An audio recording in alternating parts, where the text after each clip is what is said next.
aku minta dimaafkan. Lukas pasal 14 ayat 18a, tetapi mereka bersama-sama meminta maaf. Kalau kita menyadari bahwa hidup ini adalah karena kasih karunia Tuhan semata, maka seharusnya kita memiliki respon yang benar akan keselamatan yang Tuhan berikan dan juga panggilannya. Sampai saat ini, pintu anugerah keselamatan dan berkat-berkatnya masih terbuka dan tersedia untuk siapapun yang mau datang memenuhi undangan Tuhan. Yang menjadi persoalan adalah kita memiliki banyak sekali alasan untuk menghindari panggilan Tuhan. Alasan-alasan inilah yang dijadikan senjata oleh iblis untuk menjauhkan orang-orang percaya dari kasih karunia Tuhan. Alasan dan dalih sesungguhnya adalah bentuk dari pelemparan tanggung jawab. Orang yang suka mencari-cari alasan atau dalih adalah orang yang tidak punya rasa tanggung jawab dan sulit untuk bisa dipercaya. Inilah alasan untuk menghindari panggilan Tuhan. Dalam firman Tuhan yang kita baca, digambarkan di sana alasan pertama adalah karena harta kekayaan.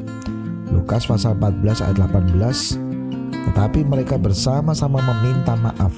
Yang pertama berkata kepadanya, "Aku telah membeli ladang dan aku harus pergi melihatnya. Aku minta dimaafkan." Ladang berbicara tentang harta kekayaan. Banyak orang lebih mengasihi harta kekayaannya daripada mengasihi Tuhan.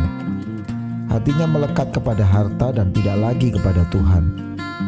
Kita bisa belajar dari pengalaman orang muda yang kaya, yang lebih memilih meninggalkan Yesus daripada harus membagi hartanya kepada orang yang miskin. Matius pasal 19 ayat 16 sampai dengan 26.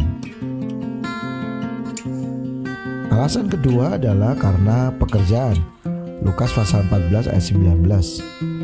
Yang lain berkata, "Aku telah membeli 5 pasang lembu kebiri dan aku harus pergi mencobanya. Aku minta dimaafkan." Ini berbicara tentang pekerjaan, karir atau bisnis. Seringkali karena kesibukan kita dalam bekerja, berkarir dan berbisnis, kita tidak punya waktu berdoa dan merenungkan firman Tuhan.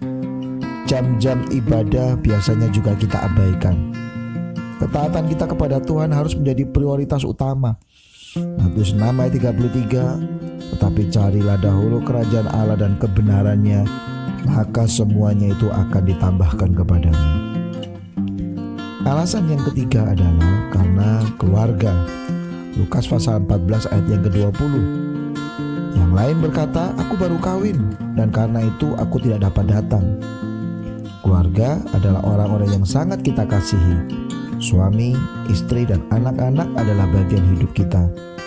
Meskipun demikian, kita harus tetap menempatkan Tuhan sebagai segala-galanya bagi kita.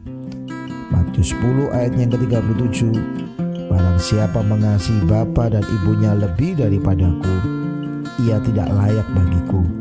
Dan barang siapa mengasihi anaknya laki-laki atau perempuan lebih daripadaku, ia tidak layak